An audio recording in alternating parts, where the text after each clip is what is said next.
She said, while the terrorists remain on the loose and continue to occupy more space in Pakistan, senior lawyers are being tortured.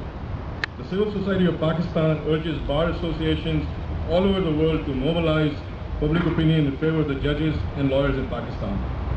A large number of judges of superior courts are under arrest. Thousands of lawyers are imprisoned, beaten, and tortured. In particular, the cases of Munir Malik, Etsaz Hassan, Tariq Mahmood, and Ali Ahmed Kurd are serious.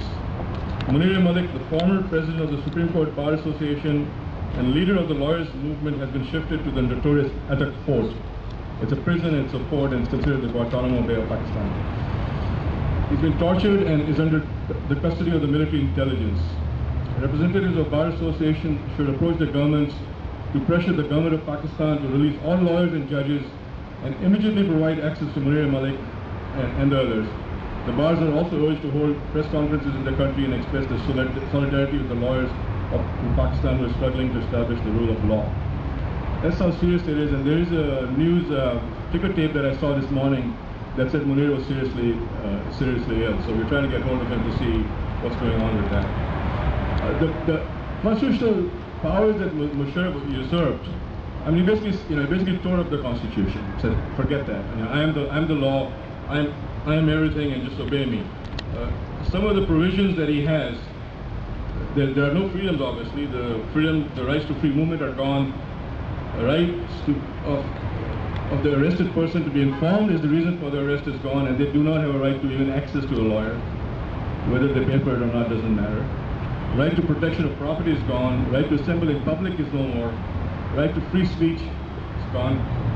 Right to equal treatment of all citizens and equal protection, and that's in his order. It's all gone. The freedom of press has not just been suspended. If the press publishes anything, or if there's an article or a news video stream that, quote, ridicules the general or the army, there's 3 years in jail for that.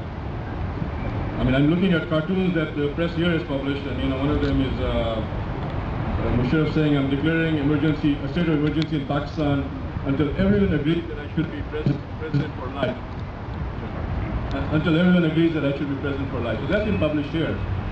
If this newspaper is circulated in Pakistan, I think these guys can also face 3 years in prison according to the rules that are passed.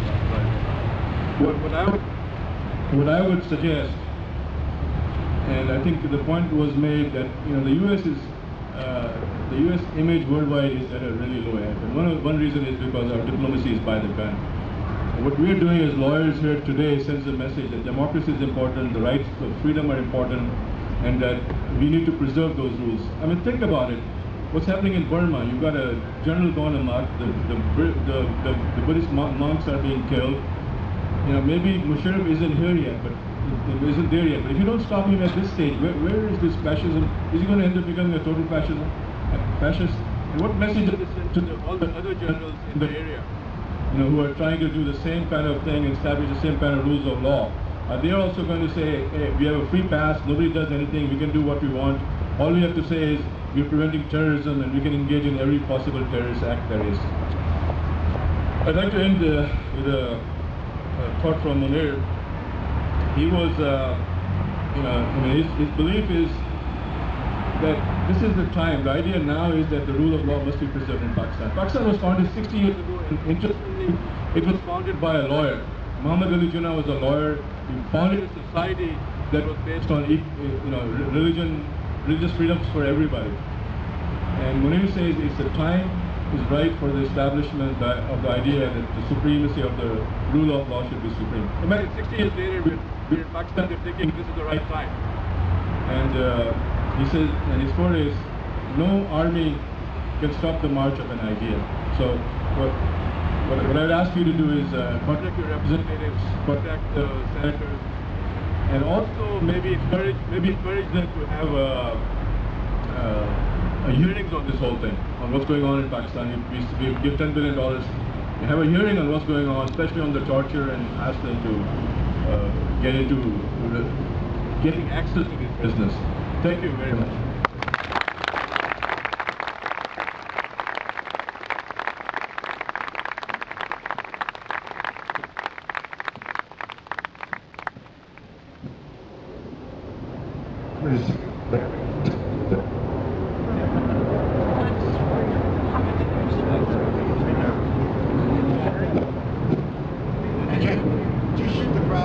I've been. I continue.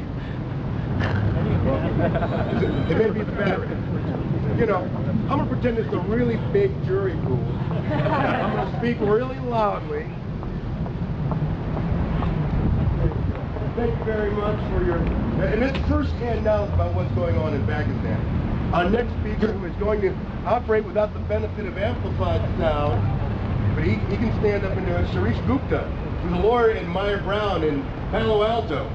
He's a graduate of the law school of the University of Chicago. For you people who have a little bit of snobism about the pedigree, the highest ranking lawyer among the speakers here. He's also a magna cum laude graduate of the University of California, and he's president of the South Asian Bar Association. Sharish Gupta. Yeah.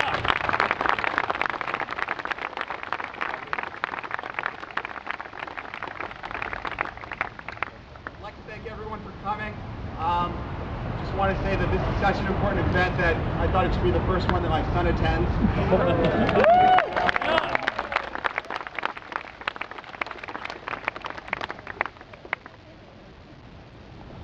Seriously, it's too easy to say this doesn't affect us. It's too easy to say this isn't in our part of the world.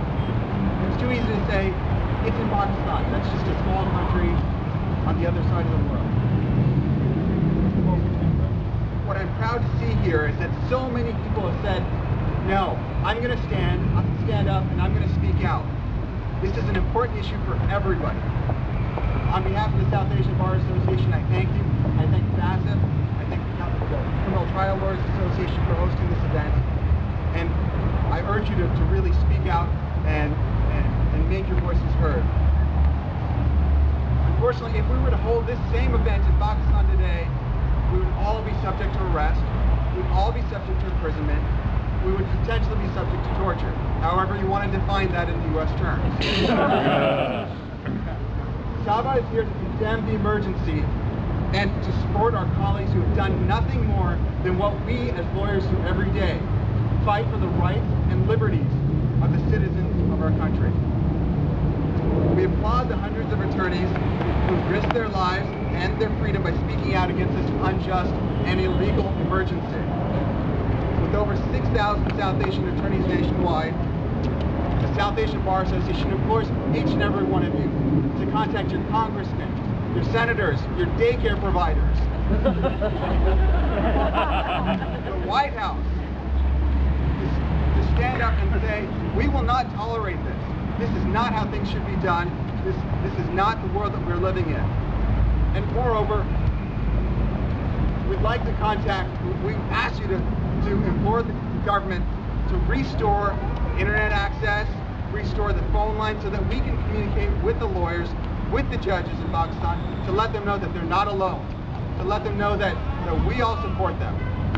So with that, I thank you very much, and I thank the host.